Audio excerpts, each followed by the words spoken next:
I've got a great hot topic for you today. And most importantly, we are joined by someone very special in the studio. And I'm so excited to get into today's conversation. Mr. Charles Mwakio, welcome. Thank you very much. Thank you, Anna. It's good to have you here. It's good to be here. We've been waiting for this interview, you know, because we've heard some things, a few things about you, and we know that you're quite heavily involved within the entrepreneur space. Yeah, sure. And in efforts to have grown, informative, and entertaining adult conversations, having you here is an absolute honor. So thank you so much for coming. Thank you, guys. Just to inform everybody, our conversation for this hot topic is entrepreneurship during a pandemic, or during the pandemic, because I don't think any of us. The pandemic is still going. Yeah, on. it's still continuing. Anywhere. It's still continuing. Yes. So I guess the reason we wanted to have this conversation is because the pandemic has been very tough for many people. Sure. And, we're now in this position where people are looking for new ways to either make money or to sustain themselves. Absolutely. I actually had a conversation with a taxi driver, and he was telling me that he got into the business purely because of the pandemic. Wow. Because it offered him some level of control over his schedule, and he could kind of dictate how much money he's able to bring in. And prior to the pandemic, this isn't something that he knew about. This isn't something that he even thought about pursuing because he had a stable job. Yeah. So the pandemic has been very instrumental in shifting a lot of mindsets and shifting how we see the world and how we make money. Absolutely. So in efforts to, have a grown and adult conversation, we thought it'd be great to have you here because you have some experience in that and you have some knowledge that you wanted to impart on us and on everybody listening. Yes. Amazing. Yes. So let's just kick it straight off. Let's get straight into it. For those of us who do not know who you are, who is Charles and what can we learn about you? Yeah, first and foremost. All right. Awesome. So I like to say I'm a public speaker and entrepreneur. Okay. So under public speaking, I do skills training. Oh. So I help companies advance in some set of skills, specifically soft skills. So you're looking at sales, marketing, emotional intelligence. That's what I've been doing for the last 7 years. And then I also do master of ceremonies. So I've been hosting a couple of events. Oh, I saw that. Yeah, so I mostly do corporate events, right? A few of social. So mostly I do a lot of big functions, let's say big banks, insurance companies. Wow. In and out of Kenya. Yes. And I've done that for now 10 years. Wow. Oh, wow. Yeah, So you're a veteran. Global. Yeah, global. Yeah, I've done gigs in Egypt. I've done gigs in USA, Let me Somalia. ask you can be called for a job out of the country to go and do a gig. Yeah, so actually, MC. I was actually called to Egypt to MC a traditional wedding. What? Really? Yeah, so I was flown out. It's an amazing family. Amazing. So they called me up. They're like, it was the Easter of 2018. Yeah, and so they called me up. They're like, Charles, we like what you're doing. I would like to see if you could MC at my daughter's wedding. So she was getting married to an Egyptian. She's of Indian descent. Right. And that's so I've been able to fly. It's been a blessing. Yeah. Other than MCing, there's been public speaking. So I go to companies, I speak, I motivate them. I talk to them about the topics I talked about. Yeah. And then now I do entrepreneurship. So I own a couple of businesses. Some have been affected by COVID and the pandemic. So I'm here to share about my losses and my gains. Oh, Yes. wow. Yeah. And I like the fact that you said you have a few businesses. So this isn't something new to you. No. You've had some experience in this space before, which is great. Yeah. So I guess how did this journey begin for you? This journey of entrepreneurship, where did it all begin? And how did you know this is actually something that you wanted to pursue? Well, so I look at entrepreneurship for me like a sport or an art. So I've been I'm very multi-talented and multi-skilled. And so entrepreneurship is one thing that I picked up in 2014. So after I graduated campus and I finished for about 2 years, I dropped out of, I could say I resigned from a job, and then I started doing business. My mom is listening in, and she's like, okay, so I was 2 years into a job. I just graduated. She's like, what are you resigning to go do? And I was like, I want to go try and do this public speaking and make it a career. Yes. And it was very scary. Right. You're going out there and you're like, I want to be a public speaker. I want to be paid to speak in front of audiences. And then I've been able to build that over the years. But I could say the entrepreneurship bug has been in me. Both my parents are entrepreneurs. So, so they started off with a restaurant. They moved on to a petrol station business. So they've been able to build businesses. So it's been in me, but I look at it more of an art and a sport. So I was like, let me try this thing out. I have been burnt quite a couple of times. Yeah. So, I can imagine. yeah, so I've been burnt, but I've had such a What has been your worst burnt experience? Wow, you want to go Tell there? us. Yeah, Because there are people who open businesses and they think, mine was the worst. Yeah. Kumbe, maybe yours can give them redemption to start a business again. Man, 2017, I was doing a technology business out of Westlands here. And when you're in the service industry during an election year, it's a bad time to be in the service. It's like a pandemic. So going through the pandemic, I I had a bit of hindsight of what will happen because of the. So what happened is that we were in business, and a lot of clients, typically when you try and sell to a customer during the election period, they'll tell you, let's wait for the elections to, to finish off. Yeah. And in 2017, we had our first rerun elections, I think, as a country, and now clients are telling you as of July. Let's wait for the August elections to end. That's the 8th of August. So you're sitting on, clients are saying, I'll buy your software. Yeah. I'll buy what you're selling me, Charles. Yeah. Just give me two more months. Cash flow is a bit tight. Let's wait for the elections to go over. Then we'll speak to you. Yeah. So comes in August and we have our elections, and you know what happens? The people are not satisfied. So we have a re-election, and this happens in October. Yes. I remember August, September, and bad October. year. We are having this demonstration on Mondays. We're having protests. Some of the team members that we were working with, because it was a software development company, could not come to office. So this affects, and clients are like, look here, what can't you see what's happening? Let's wait until the October one ends. Up until the handshake happened in March 2018 is when we had our first clients come in. And by the time our first client come in, we are backdated on debts. We have, you've got, taxpayers is knocking on your door. Yeah. You've got salaries that are due. You've not taken salaries as directors. Yeah. And so in June 2018, I had to just step out because my mental health was for the first time ever affected. Wow. Right. Yeah. Right. So that's What were you experiencing? I know I had a lot of anxiety attacks. Yeah. I went through a very depressive state, Yeah. and it was a very, very painful state. But it taught me a lot. Yeah. And so even right now during the pandemic, people are asking me, why don't you seem like you're shaking? I'm Because like, you've been I've been through through it. it, and Yeah. so, it wasn't a good time to go through. But I'm lucky that I went through it in the early stages of my entrepreneurship journey, because I've been doing this for the last 7 years. And so one of the reasons why I resigned was because I was like, I want to get into the field early, because I was being told the first 3 to 4 years you're gonna get burnt. Yeah. And so for me, I was like, I want to get burnt quite early. Yes. Yeah. Yes. So as your work, your work as a consultant, Yes. Because we are going through a pandemic, the pandemic is not going anywhere. Yes. In your experience so far, which industry do you feel or do you know has been affected the most by COVID-19? Well, I'd say entertainment and then hospitality. Right. Those two are really, really affected, because I'm also in those sectors as an entertainer, as an MC, and hospitality because I do a bit of business there. I say hospitality because, where public gatherings are closed, there's no sound providers, there's no entertainers like us, MCs, DJs. Hospitality, no bookings, the reduced number of bookings, and also transport. We've seen one of the biggest transport providers in Kenya. They're closing shop because Transport locally. In terms of tourism. Now let's say massive transport like buses, bus companies that are applying the Mombasa Nairobi route. One of the biggest players is actually closing shop because they've been told to reduce the number of seats. Yes. And so when you're told to reduce the number of seats, your revenue is going down. Yeah. Price ticket of the seat ticket goes up, because I remember I used to pay 1,200 shillings Mombasa Nairobi. It's shoot all the way to up to 1,800, sometimes 2,100 depending on the season. Wow. So some of those guys are closing up because of the reduced number of seats in that in applying that route. So I'd say transport, that sector, road transport. I'd say hospitality, very big guys have been hit really there. And then you're not looking at the hotel, you're looking at the guys who support the hotel. Yes. The suppliers, those are the guys who actually, the trickle-down effect. The guys, back end. The back end. So you've closed your hotel, but behind that, there's a guy who's supplying you soap. He's out of business. The guy who's doing your maintenance, they're out of business. By the way. That's the thing that we really look at. Yeah. So when you see a hotel closing up, you're probably seeing about 20 suppliers closing shop. Yeah. Across different industries and niches. Yes. Yeah. So just before we go to the break, because I know we're about to go to a break, what would you advise this? Now we've broken it down to basically the guys on the back end. These are the guys who are very, very affected. Yeah. Watu wenye wako kwa ground. And people say that, and it's actually true. What would you advise that specific industry by industry, the ones kwa ground that have been affected, how would they pivot to survive through these economic times that are so hard? Because you've talked and you've mentioned about, for example, the suppliers of the soap, the suppliers of the food, the suppliers of this.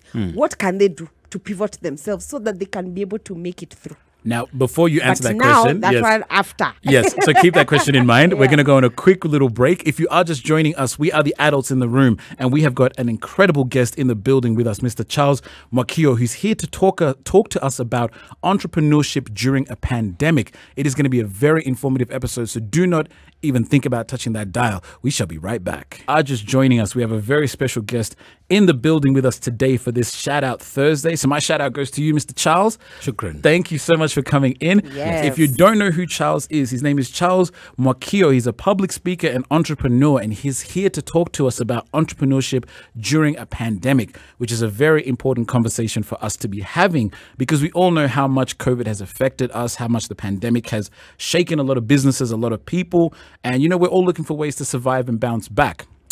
So before we went on this break, Karigo, you asked this gentleman a very important question, which I would love to get his answer to. Yes. Do you want to give us a quick recap on that question? Yes, let me repeat. So, before I asked you which industries have been mostly affected by the COVID, and then you explained, the entertainment, the hospitality, travel, and then you gave us a simple breakdown on how people like suppliers of soap, they're the ones affected because, hotels are closed. Where will they take that soap to? Then I asked again, so now these specific people in this industry, how would they best pivot themselves to survive in these hard economic times? Like, what can they do? What more should they do? Because somebody thinking, okay, now where do I take all these supplies? What should I do with all these, what next?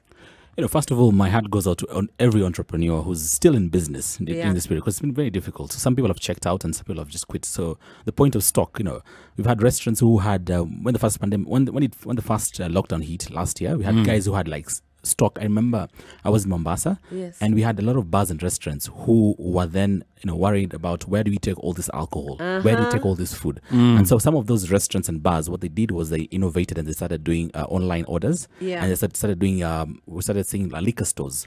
A lot of bars converted into liquor stores, and some of the bars that are currently still open, they still have the liquor stores open next to the bars. But then let me tell you, sorry. No, it's okay. Jump in. For Sure. humor, I remember last year saying, I should have opened wines and spirits. It has actually been one of the biggest businesses that people have actually made opened. money. I can tell you for guys sure. have been drinking a lot. Yeah, a lot. And I was just checking the numbers of East Africa breweries that they're probably doing very well. Big numbers. They did 86 billion. So What? Yeah. So people people drank a lot because they're at home, and I guess bars are closed, and people.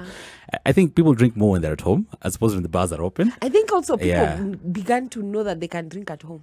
You didn't need to. Outside. It's like the saying how I was hearing someone say that it's almost like now that bars are closed, husbands are home earlier, and they might be drinking at home, but they're home at least.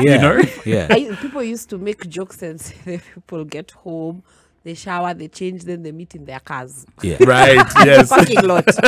Yeah. I agree. I agree. So, just to get back to your question, so the first thing it would be, as a supplier, to be focused on where you can generate cash. I'll say that. Drop everything else. Look at what's generating cash for you. And you really got to look at, so I've been selling soap to this hotel. What can I do to generate cash? Whatever is generating cash for you, it could be outside that line of business. You need to focus on that. Number two, you need to look at things like partnerships and collaborations. Right. At that point, you literally need to look at, how do I partner with the bigger players, or how do I partner with the competitors at my level and collaborate with them to still get a bigger market share, or to get a bigger share of the market, which is you have to reach out to Karigo and be like, Karigo, I see you do this thing. Can we partner together and try and do this thing? And so what we're seeing right now is that someone who used to supply, let's say, used to be a restaurant owner, is now partnering with a DJ to host a restaurant and a DJ kind of event. I see. So, those kind of collaborations are what are actually helping us, because I'm leveraging on Arnold's followership and brand, and I'm leveraging on Karigo's followership and brand. And so we leverage on each other's strength, and that's very important at this point. You need to collaborate, partner a lot, and look at, how can we partner with the bigger players, the smaller players, someone who's also not in my industry, but I can offer them a value addition. Look at it from that point of view. I think that's a brilliant perspective, because you can now I like the part that you said about actually leveraging someone else's brand alongside that collaboration, because they're also doing the same with you. They're leveraging your brand, and they're tapping into your audience as well, and your target audience, to actually now collaboratively build business. So I guess my follow-up question for you would be, how is starting a business during the pandemic different to either starting one pre-COVID or post-COVID? What have you noticed have been some of those things that people have to now pay attention to if you're looking to actually start something during this period? I think the first thing that comes top of mind is that the customer is price sensitive. You know, and that's an issue that I've been having a discussion with a lot By of the way, you're suppliers. right. You're right. You've heard about that. Yeah. And you know the thing that is anyway, let me not take Go ahead. because the thing that's upsetting me the most is, you know, now because the budget was done, have you guys noticed that life has become more expensive this month than last month? Yeah. July more than June. Out of the top things that right now I was looking at what CBK tweeted in the morning, the governor, you know, inflation rate has gone high. Among the toppest thing is cooking oil. Yeah. And you can't, then it's followed by flour. You can't survive without cooking oil, literally. Yeah. Like, I as bought you have to, 3 liters of cooking oil for 600 bob. yeah. So, you know, the customer is price sensitive. So if you're starting a business right now, there are some customers who are not price sensitive, who are cushioned, who still have the financial ability to buy. But what I've realized is, even when I go and pitch my services, I realize customers are like, you know, okay, Charles, we want to buy from you, but we can't afford that. And these are customers who could afford that pre-COVID. Pre-COVID. So you've got to be conscious about how do I price my product? How do I price my services? How do I price what I do? Because the customer is price sensitive. You know, everyone is like looking at, you know, look at what parents are going through. They've been given only a 1-week break Imagine between end of school that. and start of school. And then school. people are saying it's the week that end month is here, rent is due, school fees are due. So you can imagine trying to sell to that person and your prices are a bit, you know, they'll be like, you know, I can't, they won't, you know, they'll shy off. And I've seen this in customers' face where they're like, they literally get turned off by that price. They get scared because they're like, you're too expensive, not now. They want something cheap and affordable, maybe. And so you have to look at that. And the first thing is, you know, post-COVID or rather during the COVID is price sensitivity. Yes. That's an issue. You've got to know how to price yourself. Yes. And now approach that customer. But I think if you started a business pre-COVID, you have an advantage because you already have existing customers. But one of the biggest technology companies, you know, in the world, the big tech firms, all started during a crisis. Yeah. And during a crisis, and what I tell people, like last year, there's a lot of attention on people's screens. So whatever you started that was on digital, it would gain a lot of traction because people are at home, they're more on their screens, they're more on their phones, they're more on their TVs. Yes. So you really need to take advantage of digital and say, look here, how can I get on people's screens, whether that's TikTok, whether that's WhatsApp stories, whether that's Facebook, whatever platform you use, you need to be on people's screens because people are people are literally glued to the screens. So you've got to be like, okay, digital first. How do I get this customer on digital? That's the thing you need to look at. And then in mobile penetration in Africa, in Kenya particularly, is awesome. Nairobi is ranked the #1 place for online restaurants in Africa. Literally, as a you know, if you just Google it and check out the recent report. So we're doing, you know, internet penetration in Nairobi is pretty awesome. So if you start an online restaurant, you would literally thrive. You could thrive. It's true. Everybody's online. Everything is online. You need something, you just go type it. Find it. Like my sister, she shops literally everything online, from duvets to food. She's like telling me, I got this thing online. I'm like, wait, like you didn't go to a shop? No, I just go on Instagram and I just check it out. It's true. You know, there's something I've purchased this week and I was like, I need to just pay you, then you'll have it delivered. And she was like, you don't come to the store, blah, blah, blah. I'm like, why? What am I going all the way there for? Have that Yeah. You know the store is in CBD. Right. I'm like me. So what? So it's like what you're saying to me is you want me to come to the store and pick up this item with my physical hands and pay for it when I can just order. Imagine the logistics of going to CBD. Me first, Karigo as the shy mistress. Yes. Not just anybody. Me, Karigo as the shy mistress. I can't. It's a hassle, and you're spending 2 hours to go and buy an item that's worth, let's say, 1,000, 2,000 shillings. Yeah. So if you look at the cost of that, you're like, okay, I'm gonna stuck in traffic, and if I can get that online, purchase that, get it delivered, I'd rather pay that convenience fee, have it delivered, because some people also don't want crowded spaces. But talking about price sensitivity, which Karigo has brought an awesome point of view, which is, you know, people want, you know, payment plans different. Can I pick this and pay it later? Can you give me a payment plan? Then I'll buy this product or buy this service from you. So that's also part of price sensitivity that you have to be considered. How do you give payment plans to customers and still not get burnt by, you know, having customers not paying? So I've noticed that people are having more payment plans now than they've ever heard before.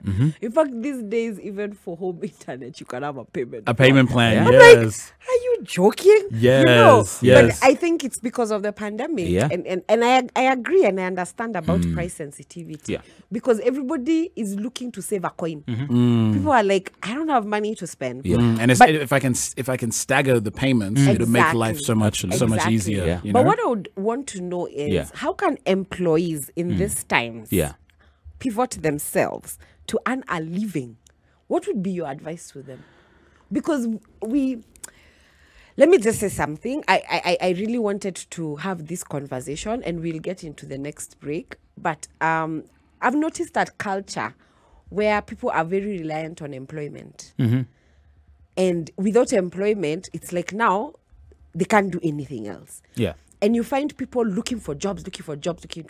And if we are really honest, there's a scarcity of employment. Yeah. Not only in our country, but globally because of the heat of the pandemic. But what can somebody who's looking for employment be doing on the side to give themselves money? And this is something that I'm very passionate about. And I would really want you to advise them, ile kabisa, because we have adults. Yeah. 40s, 50s, 30s looking for employment, but there's something else they can do. Yeah. Yes. So that'll be the question that we will answer when we get back from this very short break. We're in the studio with Mr. Charles Mwakio, who's a public speaker and entrepreneur, discussing starting a business, or at least entrepreneurship during a pandemic. Do not touch that dial. We'll be right back. Rich, how can I build something of sustenance, something of substance, something that can sustain me for the future, especially when it comes to business? Well, guess what? Look no further, because we have an amazing guest in the studio with us. He goes by the name of Charles Mwakio. He's a public speaker and entrepreneur, and he's here to talk about entrepreneurship during a pandemic. That is a conversation for today. So now, you had asked him another question before we went on this. Oh, I'm so sorry. It's because I was looking at you, so I just assumed you knew. Karigo asked Charles a question before we went on this break. I don't know. I love you, right? Yes. But it is you. Yes. So you'd asked Yes. Charles an important question. Just for those who have just joined, give us a quick recap. Yes. So my question was, how can employees in these times of the pandemic pivot to earn a living for themselves? What advice would you give them? And, I went to further explain and say that we live in a society whereby there are people who generally just depend on employment. And we are now going through a pandemic globally. So loss of jobs is something that we have had to adapt and adjust to. But then we keep seeing job posts all the time. We keep seeing job Maybe do you see job advertisements? You apply, then you wonder, What where happened? are these jobs going? Who's taking all of them? Yeah, So, what would you advise somebody who has skills, talents, and they want to expound those skills and talents in a company and be paid? But what would you advise them to do for themselves, those skills and talents, so that now they can start earning their own money as they look for employment? Because I feel like just applying for a job today in 2021 is just not enough. Yeah. What are your thoughts All on right. that? So, for employees, it's about, I always say, personal branding. Literally personal branding.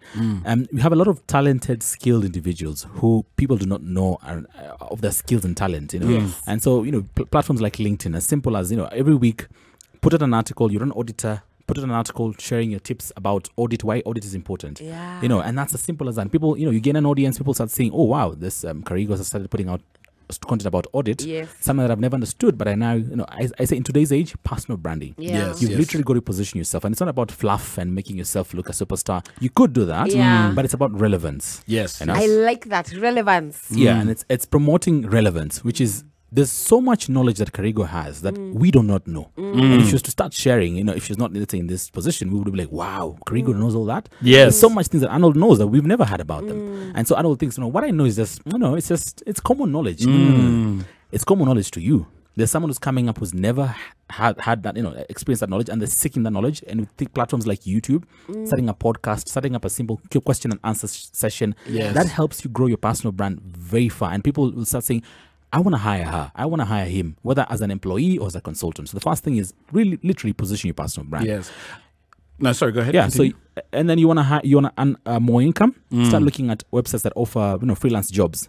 Stuff like Fiverr. Yes. Globally, I've seen the lady in the US. She's making almost $2 million a year on Fiverr. On Fiverr. Yeah, just laptop. And I love Fiverr. I use Fiverr for almost everything. So we have our local Fiverr started one, I think Sam Kishore, called Kuhustle. Oh, Yeah, we yes. have one in Kenya. So Yes. we have like no, they're they want also for people looking for jobs. yeah, mostly it was started like a tech, mostly software developers, but now it's shifting. So we've got also local freelance websites that I think you should plug in, and as an employee and say, look here, past hours I could earn this income.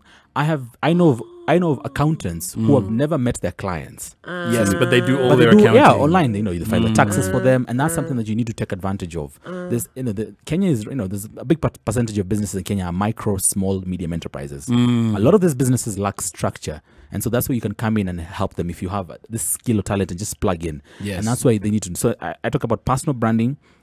Develop and grow your skills. Google has a free university. There's a lot of content out there. Just develop your skills, and then also go into platforms that offer freelance jobs, and also now start reaching out to people and say, "Hi, can I do your accounting for you? Hi, can I do your sales for you? Whatever skill you have." As you might think it's not relevant, but it actually is very relevant. In your experience, what do you think holds people back from making such a move? Is it fear? Is it laziness? Is it the lack of knowledge? Is it the lack of information? Because I look at somebody like Arnold, for example, and say, Arnold, you are looking for a job, right? Yeah.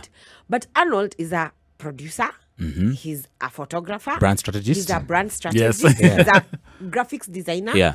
Those are 4 elements I know of Arnold that I've got to know in the past 11 weeks. Yeah. You get? Yes. So why does Arnold necessarily only have to look for employment, and yet he has these skills and talents? Is Arnold only looking for employment because he doesn't want to work more? He doesn't want to put more effort? He doesn't want to think? What is it? Because I don't want us to call it or give it something that it's not. However, let's just be honest. Adults, 30s, 40s, 50s, have skills, talents, And experience. and a lot of experience, but they just only want to be employed. There's no thinking out of the box. And we're in 2021 July. Yeah. It's Second a half of very the year. huge concern for me, by the way, as an adult and as somebody who has adult friends experiencing this. What can be done? Yeah. I would want you to call them out and call it as it is. I think From experience. No, go ahead. adults in Kenya have one of the biggest and best opportunities right now. We have a population of 70% youth, very enterprising. Yes. But they lack experience and exposure. Yes. So if you've got a 60-year-old lady or a 50-year-old man or a 70-year-old man who's worked for a bank, who's retired at home, who could help a kid who's trying to start up the next company by how to structure companies. So I think we need to look at how we can get the older generation to partner with the younger generation so they can sit on their boards of Yes. companies. Because you find a lot of young people, we've got a lot of zeal, we've got a lot of energy, but we lack some exposure, some experience, some calmness that this generation brings. So I'd like to speak to them, after the break. We'd like to speak to this audience. That is 40 plus guys. They have immense knowledge. And in today's world, it's really needed because there's emotional intelligence that young people might lack. We have a lot of naivety. Some people are very egoistic, very arrogant. And so what an older generation brings, how folks are, older parents are, or not older parents, but older generation are. They're very calm, some of them. Chill. They're very chill. They've seen it all. Mambo. So they can tell you, no, look here, don't rush yourself here. Try and pass this. And that's one of the biggest things we literally need to take advantage of. I agree. I completely agree. So hold that thought because I really want us to get into that as soon as we get back from this short break. And if you are just joining us, we are the adults in the room and we are joined by a very, very special guest who goes by the name of Charles Mwakio, a public speaker and entrepreneur who is schooling us, both young and old, on entrepreneurship, particularly during the uncertainty of this pandemic. Now, before we go on this break, my dear Karigo here has something that she wants to share with us.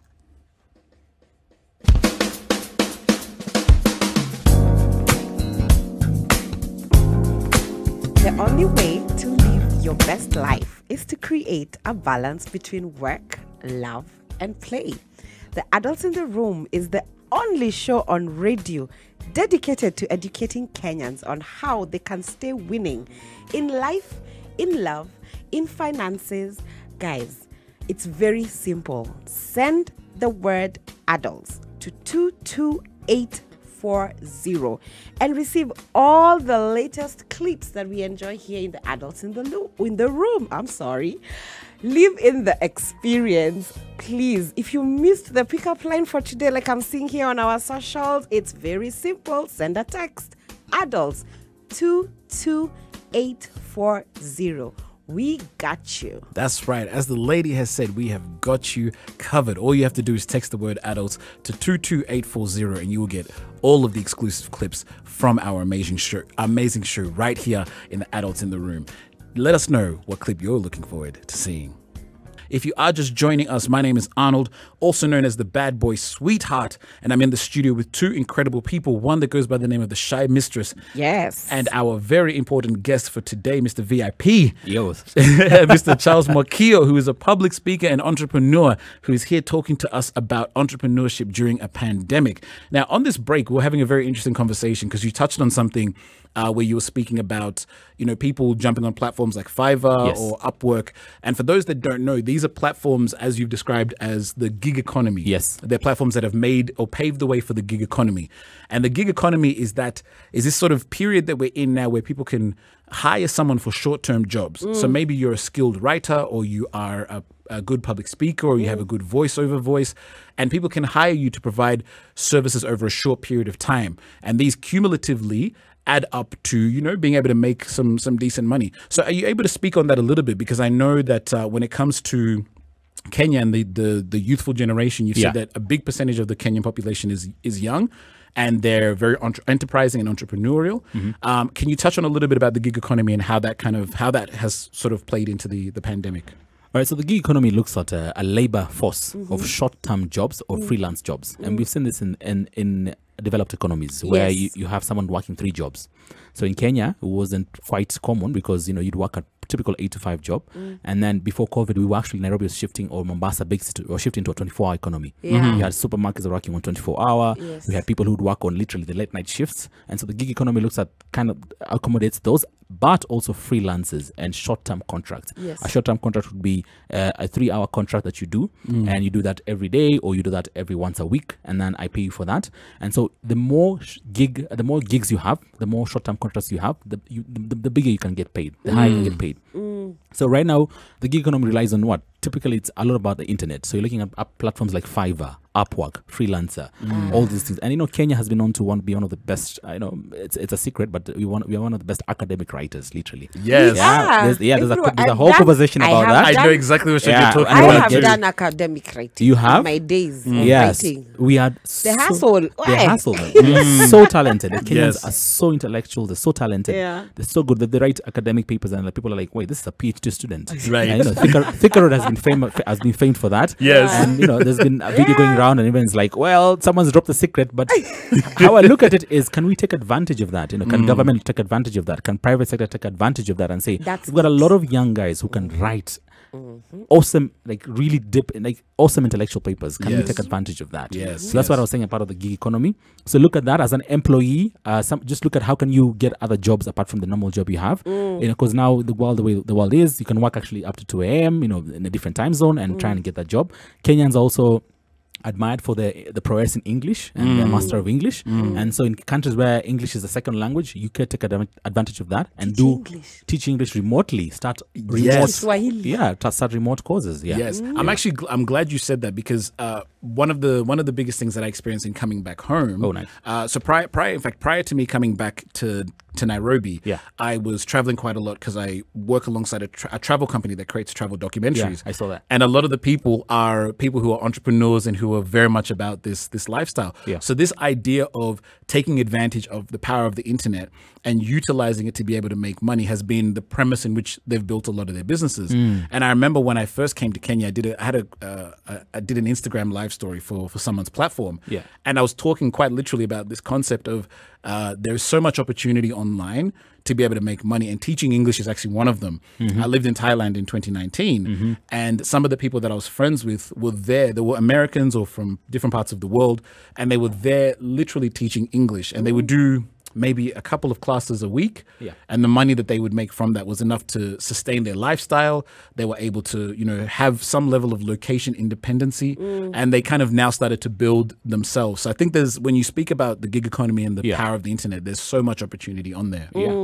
What are the fundamentals of starting a pandemic-proof startup business today? Well, I know. I would like to say I don't think there's a pandemic-proof business. There are businesses that thrive during pandemics. Things basic amenities will. You'll never stop shopping for basic amenities. So people who are in the food industry are still. I was looking at shops where I live in the neighborhood. I was looking at shops. Which shops closed and never opened, and which shops actually still stuck. Like you've got the food shops, they were still there. So, like especially takeaway food, that's not very pricey. They were still open. So there's some the kiosk was always open. The kiosk was still always open, but the guys who were in the service industry, some of them would close. Yeah. I've seen some guys in the service offices close up. Yeah. I've seen some bars and restaurants scale down and say, look, you're going to sell half of this restaurant away. We're going to sell the space away to be able to just accommodate that. So there's that. What never closed, by the way? Chemists are always open. Yes. Those are always needed, especially in a pandemic. And it's a private-owned business. Yeah. I was like, this is the one thing. Pharmaceuticals, Pharmaceuticals were always open constantly. Yeah. And guys were in fresh produce. Yes. Especially lemons, ginger, that whole thing because of dawa had a big uptake. Yes. But, so it depends on the sector you're in and how well you position yourself. But I'd like to get back to the point you talked about the 40-plus-year-old guys. And where do we see them? I wanted to remind you, thank you. The 40-plus. I see you've worked for 30 years. You have experience of chairing a board. You have experience of sitting in meetings. You've got a young guy who's very sharp at developing an app, who's very innovative. They lack those skills. Yeah. And so what we're lacking is, as opposed to saying those young people and those old people, we need someone who can actually bring us together and borrow from the skills and leverage from the skills. I've got I look at my mom always. She's been an entrepreneur for the last 30 years. And I was telling my mom, you can actually be on any board because you've seen everything. You've seen elections. I've seen what? Like 2 elections, 2 or 3 elections in business. She's probably seen like 3 regimes of business. So she knows how to survive that. She knows about perseverance. She can sit you down and by mom, I'm looking at a figurative figure of those people who are 40, 50, 60, 70. They have so much knowledge. And when they bring that knowledge to the table and they sit with the young people across the table, they can learn a lot. So young people got the tech, we've got the zeal, we've got the energy, but the old people got this sense of maturity, sense of calmness, their wisdom. Experience. You merge those two. The reason you've got a very huge You're company. selling a business You're selling idea, right? and if you look at tech companies abroad, they're mostly funded and are supported by guys who have well experienced. The VCs, the big VCs who are funding the big tech companies. They're very well. They understand years. They understand economic cycles. Yes. They can stand and say, "Look, this is going to pass." Yes. I've seen people who are older who say, "Okay, well, let this election pass." When the last election happened, I was in panic mode. I went through a shit show. Imagine. Like literally, I was like, "Okay, what's happening here?" Yeah. Some people are just calm. And so there's that thing. We need to look at that experience, that exposure, merged with the zeal and energy. Yes. We can literally take over the world. I like it. Yeah. Now, before you ask that question, I just want to see if there's anything interesting that we can jump on the social media handle, because I'm sure there's a few people who are tuning in and have some some opinions. So we have Jetap Sayon saying, how can someone minimize risks in business, especially during the pandemic? Focus on what's generating cash. Focus on what's generating cash. You've got a lot of products, you've got a lot of services. Focus on what's generating cash. Keep your costs at minimal. All right. Work with what is essential. So, just try and minimize your cost at the least. All right. And then focus on what's generating cash and focus on product development. What do your clients love? Focus on that. Push that. Don't be worried about, I'm passionate about this other. No. Just focus on what clients are buying. Try and push that. And now reduce your costs as well. And then look at where is the market going into. Yeah, and then don't be a lone ranger in a market where it's shaky. Right. Try and see where people are moving, where the money is going, where the cash flow, where the flow of money is going, and try and position yourself there. Wow. Yeah, I like it. I like it. Are you saying anything else interesting on the socials before we go on this quick break? Please ask questions on social media at SpiceFM KE, Facebook, Instagram, and Twitter. Yes. We will be asking Charles Mwakio. Chime in, give us your questions, and then Arnold, what time are you opening up the lines? Imagine I've already opened them. Hiya! Hey, Already? I'm not wasting time. But you did tell us. I'm not wasting time. I'm about to. So now, of course, if you are just joining us, we are the adults in the room. And of course, we've opened up our lines because we want you to personally call us and ask our esteemed guest here in the studio, any questions that you have, because this is a very important conversation that we are having, one that is going to affect many many people because, like we have said, times are tough. Times have been tough over the last 18 months. And we're now entering a phase where people are looking for new opportunities to grow themselves and to better their businesses and to bring cash back into the home. And there's no better person to be having this conversation than Mr. Charles Mwakio, who is a public speaker and entrepreneur. Now, do not go anywhere. We shall be answering your calls as soon as we get back from this short break. And I'm excited to sink our teeth more into this conversation. We shall be right back. Sugar and spice and everything nice. Sugar and spice and everything nice. 94.4 Spice FM. That is Nairobi. right. There is nowhere else that you should be than right here on Spice FM with the adults in the room. My name is Arnold, also known as the bad boy sweetheart, and I'm in the studio with the shy mistress, also known as Karigo Gatere. And of course, I want to let you know that you can now call us. You can call in and ask our esteemed guest any questions that you have around entrepreneurship or, on how to actually get into business. If you have questions around maybe you've started a business and you want to get some advice on certain things, our guest is here and ready to answer your questions. The number is 0719 012 600. And we're excited to have this conversation. So I as we were talking about this, I have a few more questions that obviously I want us to get into. Many people might say that starting a business during the pandemic is somewhat risky. There's a lot of unpredictability. We don't know where the world is going. What are your thoughts, and what would you normally say to someone who's like, I'm sitting on the fence. I'm not sure which way I should go. I'm a bit confused. Is this the right time? I think it's how I look at business and entrepreneurship is it runs in a cycle. So you would start next week, you'd start next year, but you've got to go through a phase. And some of the phases are failure, adversity, and going through very difficult times, and also try and learn how to redevelop your product. So the longer you delay in starting something, you wouldn't know how long it would take you to build it to success. So typically, I look at any business I go into, I give 2 to 3 years. 2 to 3 years. I don't look at any profits. I look at, can I just keep my overheads covered? Can I just keep my cash flow covered? First year, I actually know I'm going to make a loss. Right. So the earlier you start in business, the earlier you go through what is the failure, adversity phase, and the reiteration phase where you change your product. Right. So today you start off by, you're a salon that offers only pedicure. Then you realize the market actually wants manicure, wants hair extensions. Now, you wouldn't have realized that until you started. Right. So the longer you take to start, the longer it will take you to just, to iterate your product and to change it. Because I always tell people, what you start selling as a business, most likely you won't sell that in the next 3 years. It will change. It will change. It will add. And so you need that time. So the earlier you start, the better. During a pandemic or not during a pandemic, people are still consuming. People still want to buy products. So you've got to remove the fear and the mindset of, and it boils down to, what are you feeding on? And I'll tell people this, a lot of what we're feeding on is instilling fear, sadly. Right. And fear makes you not make a decision. And so you've got to be careful about what you feed on. Some of the people that I look up to, they tell me they don't even watch news. They just watch business news. Yeah. Because they know that it affects them. Yeah. It's literally going to, they just watch business news. They see what's moving, what's not moving. Right. So it starts with, where is your mind at right now? Yeah. What are you feeding on? And feeding on is literally, what are you watching every day? What are you listening to? And it's very easy to listen to things that are negative, that are being promoted. This business is closing up. Don't start that business. But there are people who are actually thriving right now. Yes. We have like the guy who started Kohasol, Sam Gishuru. He started another platform called Kidato, an online academy, and he's been funded up to 100 million shillings. I believe 1.4 million dollars. Wow. Started a year ago from a laptop.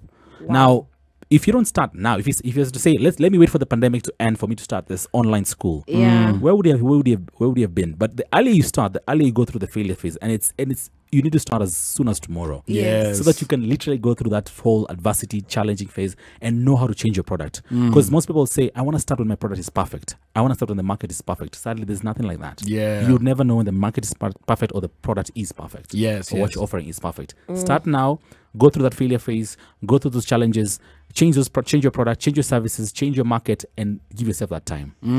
I see. I 100% agree with that, because that was one of the lessons I had to learn in my own entrepreneurship / side hustle journey. Yes. And that's something that I'm still going through and still evolving through, knowing that, sometimes, and I'm very much a perfectionist, especially being a designer, like I want everything to be perfect. Yeah.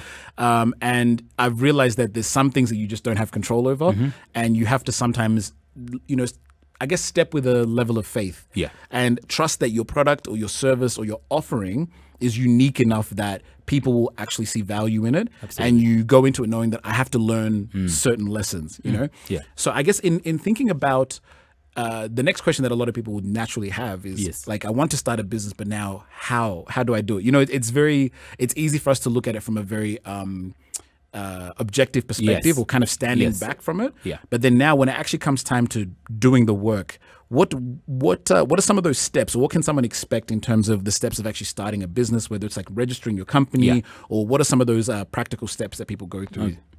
Well, it starts with an idea. You've got an idea. Everyone has ideas. You sleep with ideas. You wake up with ideas. Oh, I could do that, which is I could copy what someone else is doing and change it a bit. Or I could start that, which is actually what entrepreneurship is. I have this brilliant idea of how to start this awesome idea. And it's, so you start with an idea. Then you go to execution. After you execute the idea, you do trial. You try the idea. So whether it's a product or a service you're trying to build. So we look at what it is. What are you trying to build here? If it's a product, you're trying to maybe sell something, you start by selling to one person or two people and grow that slowly by slowly. Then register your business. It's very important that you register your business. I was looking at the video that Richard Branson posted about Virgin Galactic. Oh, yes. And he said he registered the business like almost 20 years ago before they went to space. Yes. And that was visionary. So you've got to register your business in today's era of patenting, trademarks, people stealing your ideas. Just register your business, get a domain if you can afford it. But don't be tied down by that. Focus on selling. I always say just focus on selling, which is what? Focus on generating cash. What is generating cash? Do not be stuck on, oh, my product is not looking good. I need to redesign it. No, I need more time. I need to rebrand. I need to, when I launch, I need to have a website. I need to have no. When you need to have a customer. Right. The first thing is I need you to, like, if I'm investing in your business, I'm looking, do you have customers? Yeah. Yeah, you have an awesome logo. You've got an awesome office. You've got an awesome team, but do you have customers? And so the first thing is get customers. When you're starting a business, get customers, get paying customers. Don't get customers who are, oh, I like your product, can I pay you later? Or like get paying customers. And paying and repeating customers. That would be really awesome. I like what you're saying in terms of getting a customer. Yeah. So I have a friend, her sister has just begun a biashara of interior design. Nice. Kitchen. Nice. So she was asking me, can you go, now, how do I grow my social media? And I was like, first of all, do you have customers? Do you have references? To promote because to. I'm a big, huge believer of the first point of sale is word of mouth. So if I refer you, that's first. That's number one, top tier, before even we start thinking of the digital world. Yeah. But now my next question would be, somebody who's begun a business, they're running a business, or they are new.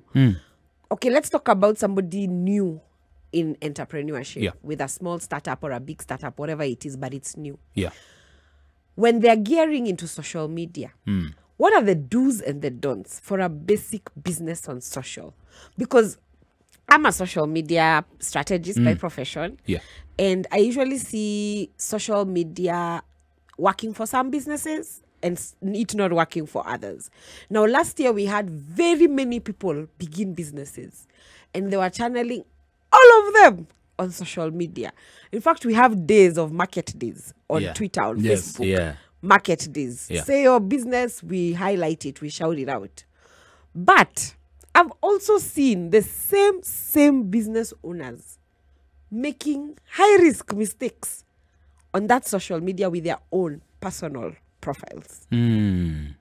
Okay. So there's this whole thing of associating the business with the individual. Yeah. That's question number one. Okay. Question number two is, how much social media is too much social media? Considering we are living in a day of, this is the digital world. Because somebody somewhere is like, I'm struggling with my business on social, but I don't know the direction to give it. Or I went through an experience with my business on social, but I got burned on my personal account. Okay. All right. Those are two questions. Yeah, sure. Yeah. I think it's very important to build a personal brand and a business brand. So separate them. Separate the first two. And foremost. First and two. And your business could rely on your personal brand. But then it shouldn't be that when I'm buying your personal brand, I'm buying from your when I'm buying from your business, I have to literally buy from you. Yeah. So when you're what I call the product, when you're the product, it's very hard to scale. Right. And so you've got to be you're an artist. So you can only paint one painting at a go. You can't scale that. So you've got to ask yourself, am I the product here? Products are what? Creative people, they're the products. Yeah. Unless you open a creative company that offers creative solutions, then you can scale your ideas and services. But if you're the product, Like, I know I'm the product. yeah. If every time I buy from Carigo Limited, it's Carigo that has to be there, Yeah. then you're the product. Scaling is a bit difficult. So separating your business brand from your personal brand is a bit difficult. But I believe you should separate that on the onset. Okay. And separate that. Number two, why some of the companies do not perform very well on social media is because they're too ambiguous. I see. All right. So you're not authentic. So when I go on your social media, it's your first day, you're already top. We want to be the best company in Africa. We're the leading solution provider. When did you become the leading solution provider? So I think one of the customers buy because of authenticity. Right now we're getting to an age where relatability. I want to talk about your failures, talk about your journey. That's what I want to see. And we've seen now the rise of vlogs, business vlogs, documenting. I say one of the disservice you'll do if you're to ever become a billionaire in this world is not document it. Because the generation that's going to come after you is going to be like, how did you make it? Yes. Oh, I worked hard. How did you work hard? What did you do? What did you do? And Yes. in today's world of social, where you can record this, I believe it's more powerful that if you record your day-to-day life as a CEO, as opposed to posting nice artwork and saying keep we are the saying. best, we are the one. So Yes. authenticity That's it. kills a lot of companies because you're too ambiguous. You're trying to make yourself look like you're a big shot. You're not relatable to your audience. You've not even developed an audience, but you're already sounding big. Right. And so people have a disconnect with you. They're like, I find as if you're not my type of person. And also not posting creative content, not posting real relatable content. That's something that's out there. I don't think there's too much social media, because if there was, someone would be like, there's too much radio, you need to switch it off. Right. People go there to get entertained. Yes. So you've got to keep your customers entertained, educated, enlightened. You've got to figure, what am I doing? Why will they keep on coming back to my platform? There's something that you've got to offer that they always come and crave back. People come back to SpiceFM because you have awesome conversations, awesome guests. But if you didn't, people will be like, okay, let's switch off. So you've got to keep your game up all the time. So what happens? Someone goes in strategies like, we're going to be posting every day. Post the same thing. We're the best. Monday. And I can typically see this is curated content. I can see there's no flavor. It's very rigid. I'm like, okay, it's automated. It's not really. It doesn't relate with me. It doesn't have that human touch. Yeah, and we get into the phase where everyone is like, okay, enough with the theatrics. Yeah, let's be real. What's happening? No more Like, facades. Yes. Make believe filters. Yeah. I like to call them filters. Yeah. Filters of life. Yeah. Huh? They usually say that there's a cliche saying that once your business has passed the 5-year mark, Yes. you're safe. Is it true? Yeah. What's your honest opinion? The pandemic has taught us somehow it is not true. Something. I think once your business has passed the 5-year mark, you have gained a bit of you've gained customers, you've gained stability, but you could actually be reset. What I call it, like COVID reset a lot of businesses, which is you're taken to ground zero, start from scratch. Yes. Build again. Yeah, build again. So what? And that's hard. And it's hard. Like I know a lot of people who checked out, especially in the entertainment industry, who used to provide a lot of entertainment services. They checked out. And Now, by- what do they do? What happens? Now people go back to employment. the biggest That's what conversation we need to happens. have as a country is mental health, and that's the number one thing I talk about an entrepreneur. Protect your mental health first, not even your business, because you're the creative. If you're the founder, your mental health comes first. Yes. So protect that, and then I'll look at how do I build my business, and the rest comes later on. Yeah. But it's not an easy time right now. All right. But your question being your question looking at how Is the 5-year mark? Yeah. Is it that cliche? 5 years, you're safe. An indicator of you being safe from that point onwards. yeah it's, We hear this all the time. There are guys who say 3 years. yeah. Kwanzaa, when you're giving a story, then you Yeah. say, my business has been there for 5 years. You look like a very Serious person, not huh? serious, Now- successful. Right. With technology, that has been disrupted. I know of businesses that are 25 years of age. Yeah. And I know of restaurants that have been there for like the last 20 to 30 years. And I know of a lady who started cooking from her house and started posting on Instagram and does more sales than a restaurant that has been there for the last 20 years. So would you say that restaurant is successful because they've been there for the last 20 years? Or would you say that the lady who started from cooking from her house, who now has orders more than the restaurant that is physically there, so you're looking at with technology, there's been a lot of disruption. Time has been disrupted. Time has been reduced. You have someone starting a company from a laptop, getting funded, and they're getting more money than you. So that time, yes, is a factor. But with technology, it's getting disrupted. But- Honestly, I actually completely agree with that. Yeah. And when you say that, I actually think about some of these short-term rental platforms. We won't name who they are. Okay. For the sake of safety. Short term? short-term rentals. You know, when you want to go on a trip. Okay, Yes. I know where you're saying. Yes. So I've seen that a lot because a lot of the hotel chains, particularly given the pandemic, have had to shut a lot of their doors. And what I've noticed is, because I have one friend who's in that space, and he has a few short-term rental properties. And my gosh, the regulator is coming in very quick. I know. It's a lot of money. I know, but this person is doing so well, and his logic is you don't need to take the whole pie. The fact that a lot of these big conglomerates, a lot of these big conglomerates globally make so much money that if you can find a niche in a space that is unique enough to you, and you can pull your share of customers from there, you can make really good money without having to take the whole pie. I like that you've said that because I know we're going into a quick break. Last year, I began a business of selling burgers, fries, and coleslaw. And the way I saw your burger online, I was about to be I need one of those. I'm not going to the office. I'm working from home. People are home. They've been forced to be home. And we all know people don't like cooking. Yes. And people get hungry and they want to have a quick fix. Yeah. So I just started a business. Burger, fries, and coleslaw. But, somebody asked me, Kariko, how is your business doing? I'm like, why? But you don't see me on SpiceFM 7 to 10 when we like cook burgers. Well, look, just know for those of us that are yet to taste these burgers, she brought one in to work the other day. And I had to move because the smell was too nice. You even asked me the day before yesterday, did you make that? I'm like, made this? Yes, papi. Yes, so just know she's the real deal.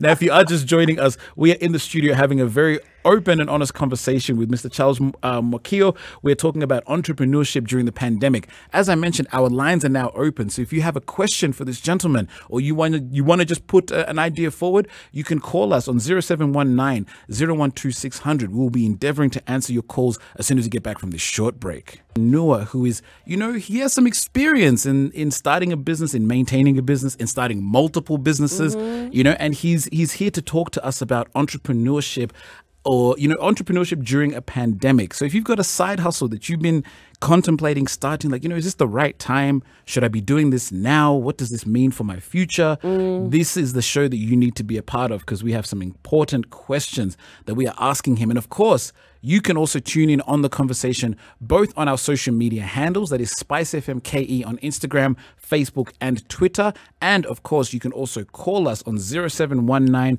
012 600 if you have a question for the gentleman. I know a lot of you are listening and tuning in and absorbing this information. And of course, like I said, you can call us and ask him a question directly. Now, let's continue with this. I have a question here from Monica Milo. Yeah. What about the scenarios where you and your competitors are offering quality, authentic services, yet the buyers doesn't want to consume your products? Well, it's a difficult situation to be in. My guess would be, is there a price issue? So is it a price issue that they're looking at? Because as I talked about earlier, price sensitivity is an issue. So there's a quality product that's at this price, but you're looking at the price. So, this is a quality product, but I can't afford it. So that could be one of the issues. So I need more context on that. So sadly, some of the answers that I give need more context into what the business is going through. Yes. But I'd say, is it a price issue that you're looking at? Are they buying from your competitor because of the price? Yeah. And why are they not buying? Have you analyzed why they're buying from your competitor? Some people, so don't personalize it to you. Try and understand why are they buying from the competitor, and understand what is the competitor doing that's making them buy. Yeah. Right? Yeah. I think. Sorry. Oh, sorry. Yeah, I was going to say, I think that's actually good advice, because even when I think about, when I'm just visualizing that scenario in my head, you're right in saying it could be a price issue. Yeah. Maybe it could be like an access issue. Yes. Like maybe this person's product is more accessible. Preference. Right. Preference. Yeah. Maybe, also like when someone says, for example, one of the things that I did when I came home, when I came home, I didn't have a bank account. I didn't have a PIN NSSF, number. PIN. I had nothing because I'd been away for so long that there was just no opportunity to set that up. So when I came home, the first question I asked my sister is, I said, who do you bank with?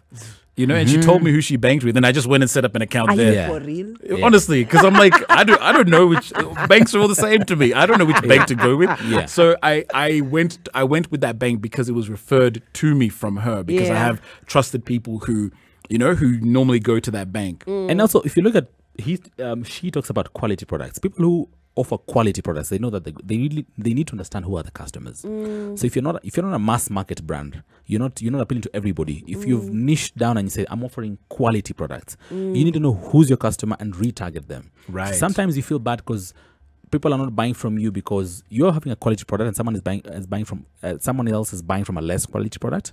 So you need to understand who are my customers and then come up with a strategy for your customers. Right. Sadly, most business owners think everybody is their customer unless you create a product for each market segment. Right. So this market segment is business.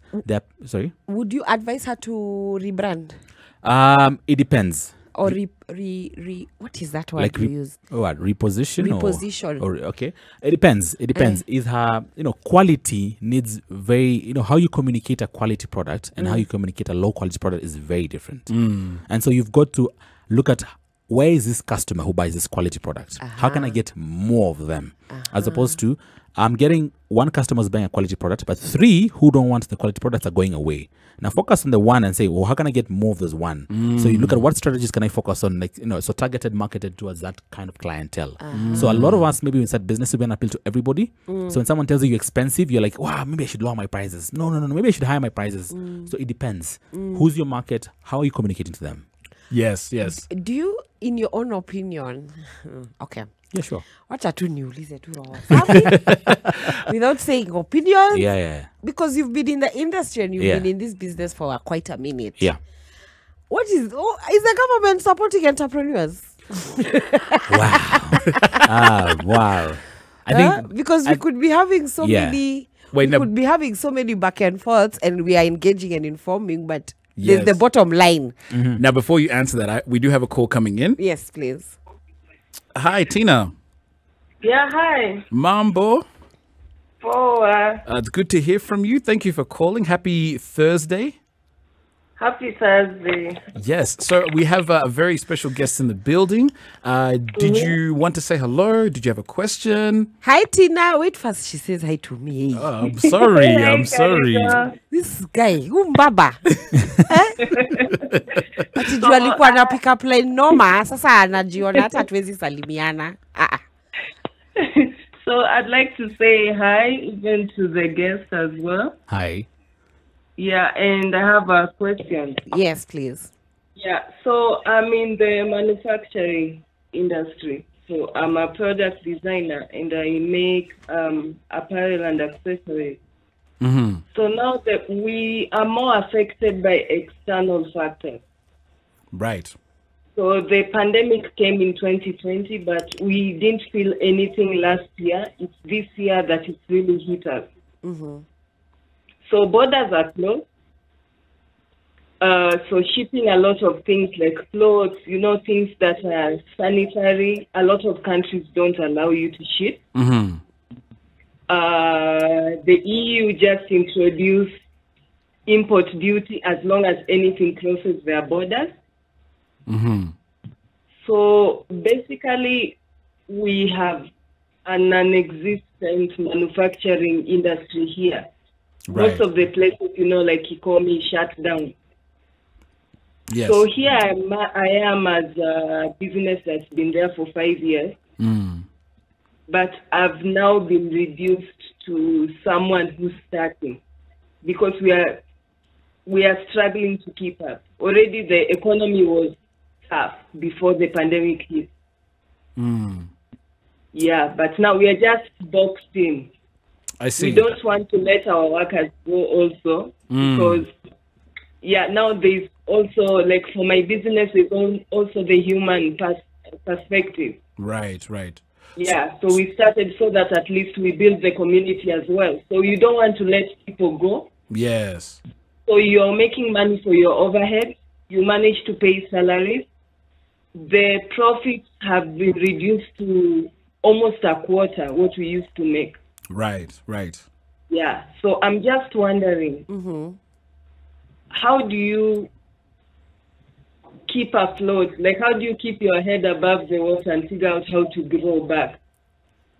Okay. All right. So what we can do, because we we're going to take a quick break shortly, but I've taken note of your question, and I will ensure that Charles answers it, seeing as I know that you're listening. We will we'll make sure we touch on that point of how to actually keep afloat given the current state of things. That's a very, very important question. Yes. Awesome. Thank you so much, Tina. Hang in there. Thank you. Have a good night. Yeah, so that is actually a very, very, very important question. How do you now actually stay afloat? And I know we've kind of touched on it a little bit, particularly around the idea of making sure that you find things that are bringing in cash. Do you have any other opinions on this question? I look at entrepreneurs as talented individuals. That's why entrepreneurship is like an art or a sport. And so I'd look at her as an entrepreneur, as a founder. What other skills does she have that she can be able to monetize as of now? If clearly the business you're in is not performing very well, you've got to look at it and say, how long has it not been performing well? If it's the last 2 years, it's very hard to push a ship that's not really moving and that's sinking. So you need to look at, okay, is there a foreseeable future where I can regain or I can jump and the cycle can go up? If not, then you need to look at how else can we innovate. And I look at, I'll bring back to restaurants. When restaurants were closed down, some of the restaurants went into to become grocery shops. Yes. You get it? So they had never gone into that sector. It's scary to innovate. It's scary to change your tact. It's scary to move from what you're used to something you're not used to. But from what I'm hearing, she's really struggling to keep the overheads afloat. I'd look at her. Is that the only skill she has? Is that the only ability she has? Can she innovate within that space? Can she look for another way that can generate cash? As I said, right now it's all about cash. I know you're emotional about your business. You're very, but it's about cash. Cash is what's going to keep you afloat. Yeah. So you've got to look at. I look at people who went into renovated and changed their whole business model. I'm like, okay, how? Because they focused on where is cash coming in, and it's very painful. If you're in a very dry spell of cash, a long period of dry spell of not getting cash, any cash, then you've got to ask yourself, how do we renovate? How do we redesign? How do we tap into a market that's already there and bring in our skill set? So if they're very good at garments or making this, then look at what else is being bought in the garment sector that we can actually plug in and say and renovate, partner, collaborate, and see how we can work. And then they can look at what are the global brands doing.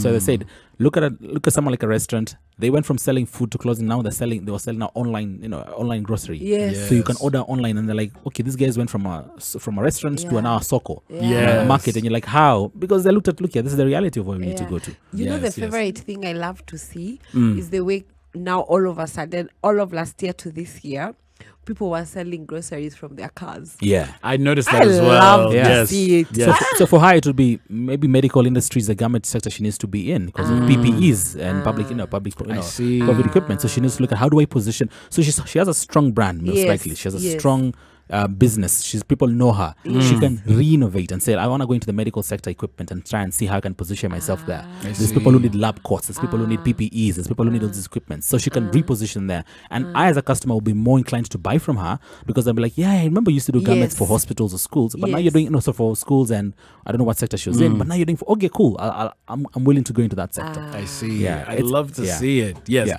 All right. Now, do not go anywhere because we've still got a lot more of this conversation to go on. We are discussing entrepreneurship during a pandemic with Mr. Charles Mwakio, who is a public speaker and entrepreneur. And we are, we're digging into his brain today. He's making it open for everyone here. So if you have questions, you can call us on 0719 012 600. Rebecca from Mombasa, I see you calling. I promise I will endeavor to answer your call when we get back. But do not touch that dial. We shall be right back. Now, if you are just joining us, we are having a very amazing conversation this Thursday evening, the 29th of July, and we are discussing entrepreneurship, particularly during a pandemic, how to start this journey of entrepreneurship. Maybe you have a side hustle idea or something that you want to build and you're like, you know what, there's no better time than right now to get to work, given that COVID is here. Some of us have lost our jobs and it's a trying time. So we have a special guest in the building today, Mr. Charles Mwakio, who's a public speaker and entrepreneur. He has a few businesses and he's walked this path. He's stumbled. He knows what the pitfalls are. He's been there, and we're picking his brain this evening for this conversation. Yeah, we had asked the question about entrepreneurship and if the government supports. Controversial question. It's not controversial. We are living in this country, and Kwani. Yes. Ama? I believe that the government has done a bit. they can do a lot more to support entrepreneurs. How we tax entrepreneurs and small medium enterprises, how we support them.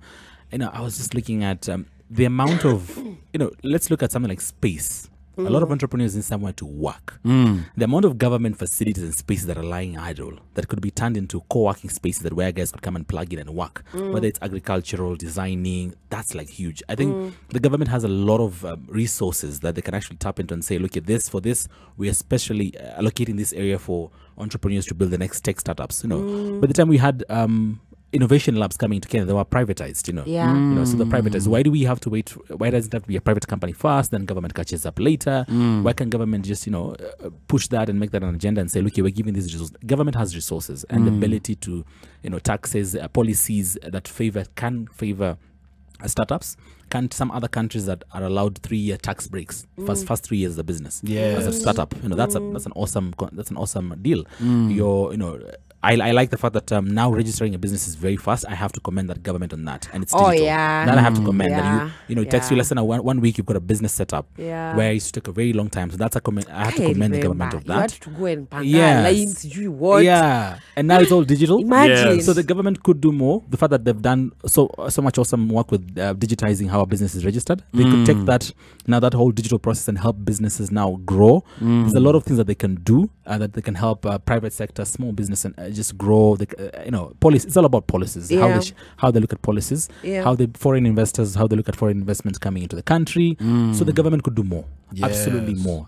But it has done its part, but it could do way, way, way more, because the potential of entrepreneurship in Kenya, particularly, we've got people who come, venture capital firms are now investing in Kenyan farms right now. They love Kenyan farms. They love Kenyan products because we have innovative, we're sharp. We've got we've got a global outlook into how we do our businesses, as opposed to a very local mindset, and that's really awesome. And people, the government should take that and say, look here, if guys want to invest in our people, in our technology companies, in our innovation companies, then we should really encourage young people to do this.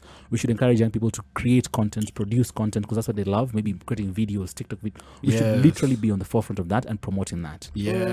Honestly, I 100% agree with that, and I think particularly in the when it comes to the concept of co-working spaces, because again, having relied on co-working spaces so heavily prior to coming back home, I know how vital they are when you're young, especially if you're starting your business and you're looking for a space or a place where you can actually dedicate time to actually building it and putting in the work.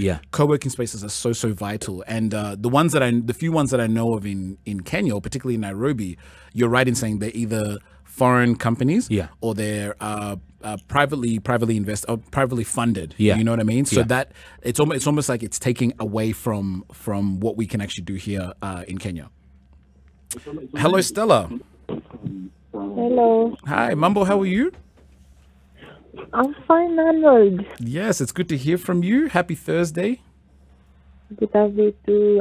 I'm shouting you out. Oh, thank you. Tell There me. you go. Hi, Stella. Hi, Stella. How are you? Hi. A big shout out to you. Yes, habari ya mgeni. Salama sana, nimepokea salamu zako. Asante. Karibu. Tuambie, what are your thoughts on today's conversation? Do you have any questions? Yes, I have a question, but before the question, Yes. obviously you know. I know. Yes, we know. I'm here waiting. I'm waiting. Tell me. But you just nailed it. It was good. It was fantastic. I know. Even me, I felt it, Stella. I felt it deep inside, kabisa. Thank you. I'm glad you like it. I aim to please, particularly because I know you listen. So when I say these pickup lines, I have to come proper. I have to come prepared. Yeah. Just to remind you, never go back to painting scenario. I've taken your advice fully. You see how today I went straight into it. I didn't waste You time. see, he was like, can I ask you a question? I was like, today it's a question. Okay. In fact, the pickup line was a surprise. It was. It was. And those are the best. Yeah, the best one. Yes. So do you have a question for our guest? Yes. Please proceed. I'm asking who is eligible for entrepreneurship? Who is eligible for entrepreneurship? Who are the people that should be going into it? Yes. Okay, all right. We will endeavor to answer that question. Yeah, before that, yesterday you didn't play my request. I know. No, you know what? I haven't forgotten. We are looking for it in the system. Just remind me. I know it was 3 times a lady. Sindio? Yes. 3 times a lady. Okay. You see me, I remember Stella. We haven't forgotten. We haven't forgotten. So we will endeavor to see what we can find. It seems like it might be. I think our schedule is a bit booked for today, but I promise you, tomorrow will be your day. Tomorrow, promise. For Sexy Friday, I promise you. You start with it. Yeah, okay. Sour. Wait, we will see, but you tune in from 7 to 10 because we will play it. Okay. Thank you so much. Good night. Good night, Stella. Good night, Stella. Sorry, she's holding me to task. I haven't forgotten, Stella, I promise. So we'll see what we can do for you tomorrow regarding your song. So yes, her question was who is eligible? How do you know that you're ready to be an entrepreneur? And this is a question that we're going to get into as soon as we come back from this very, very short break. Do not go anywhere. We are in the studio with Mr.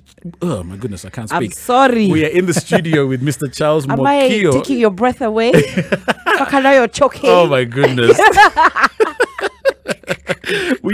We are discussing entrepreneurship during a pandemic. Stella, we will get to your question as soon as we get back from this short break. Do not touch that dial. We'll be right back. Just joining us, we are the adults in the room, and we are joined in the building with Mr. Charles Mwakio, who is an entrepreneur and public speaker, who is here to talk to us about entrepreneurship, particularly in the pandemic, how to start a business, how to, step into this space given the current state of affairs, and if it's a good idea. Now, before we went on this break, Stella had a question for you, which was, what are the makings of an entrepreneur? Who is eligible to be an entrepreneur, and what does that sort of look like? I believe everybody's eligible to be an entrepreneur. There's entrepreneurship and there's great entrepreneurship. Okay. So everybody's enterprising. You start something, you hustle. That's entrepreneurship. But there's great entrepreneurship, which is, you built a business. There's team members. People want to invest in it. It has a very good customer base.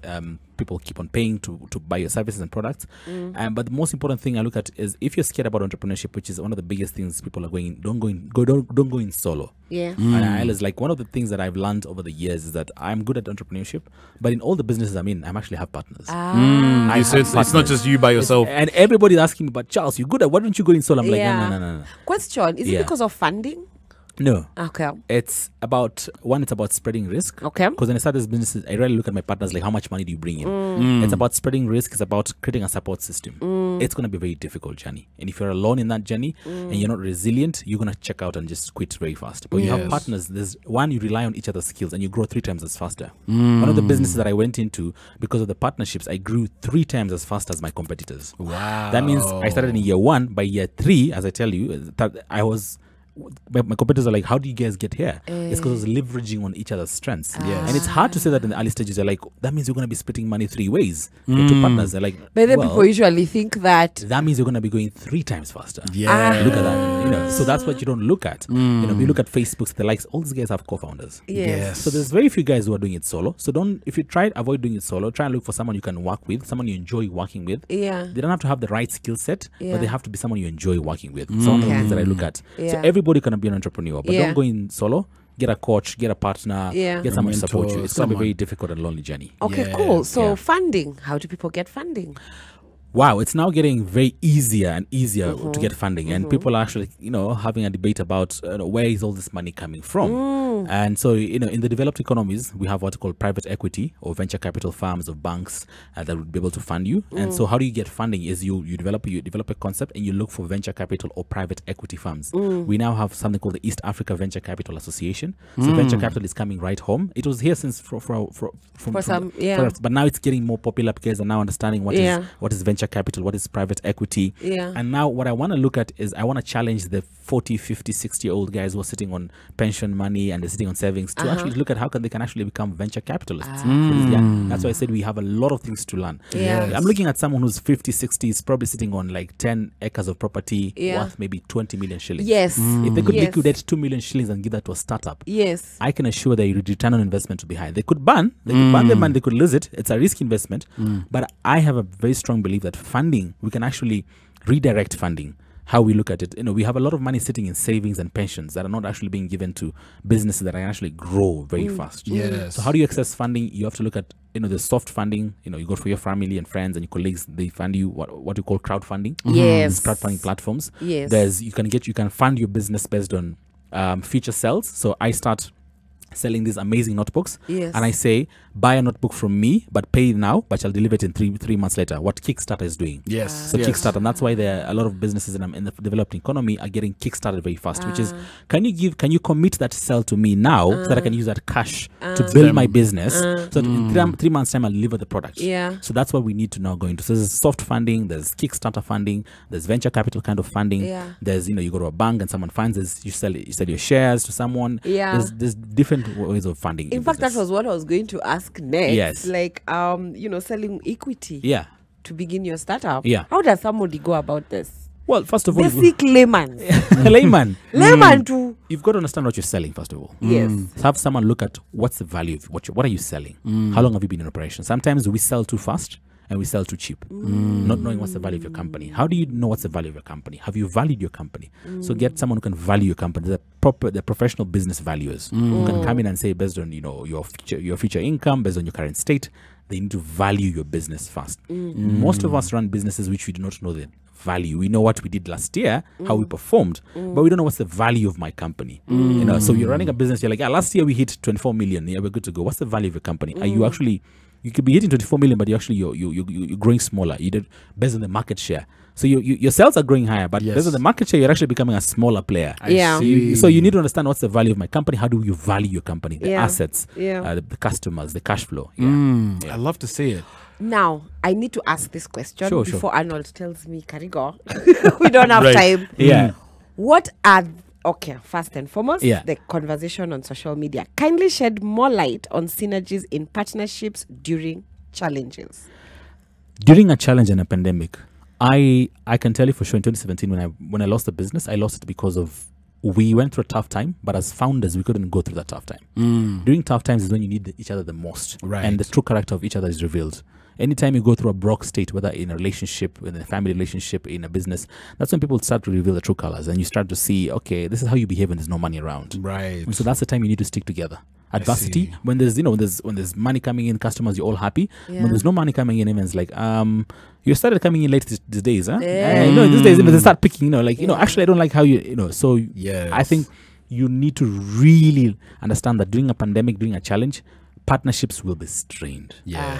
You will be strained. Even if in a relationship you have someone you're dating, someone loses a job, the other partner is going to be strained. So that's straining. That's when you need each other the most. Yeah. I love to see it. What are the biggest opportunities now? Last question, Arnold. Last. We've got 3 minutes, and I know this gentleman has to go. Okay, cool. So kindly, my sir, I'll please, ask after. Yes, Yeah. please let everybody know where they can find you, how they can connect with you, Okay. and just tell the world who you are and how they can reach out to you. All right. So as I said, my name is Charles Mwakio. I help businesses and individuals grow. So I help them through coaching, consulting, training. So you can reach me on social media, Charles Mwakio. You can go to my website, www.charlesmwakio.co.ke. I run a youth organization with my partner. We promote a lot of water and sanitation in East Pokot called Hifadhi Africa. The second venture I'm in is called Adept Advisory. We've been doing that for the last 4 years. We help companies in employee wellness programs, from team building to coaching to mentorship. We help them grow and how to bond better as a team. So that's why I am. I'm more of a people person. So I work on a lot of people, whether it's entertaining people as an MC, growing you as a trainer. Yes. I'm more into that people skills. So you can find me on social media, on Instagram, Charles Mwakio. Twitter, it's Charles Mwakio. If you Google Charles Mwakio, you'll just find me. My number is out in the public. It's 0732 56655. That's my Airtel number. You can call me on my Airtel, or you can call me on my Safaricom line, 0720 56655. You having anything you want to pick my brain, call me. We can plan a virtual conversation. We can plan a physical conversation. I I do charge for my services. So I just They're like to not put it out there. Yes, no. A man of your stature has to charge. Yeah. So, like you said in the beginning, you have to find ways to generate cash. Yes, So yes. these services must be charged. Yes. Yes. Other than that, I run a personal consulting company. It's called Africa Brand Development. That's where I do a lot of the coaching, personal coaching and business coaching. Yes, that's what I'm also the family business in Mombasa. We run a restaurant with my parents. Oh, wow. And family members. So yeah, that's I'm in a bit in a, but now we're in a very difficult time. Yes. So we're trying Is the to business doing, has it been affected during the COVID Yes, time? the Timberland business was drastically affected. Yeah. Drastically affected. Now, please repeat those numbers again, just for those who may have missed it. Sure. So my number is 0720 566 655. That's 0720 566 655. That's my number.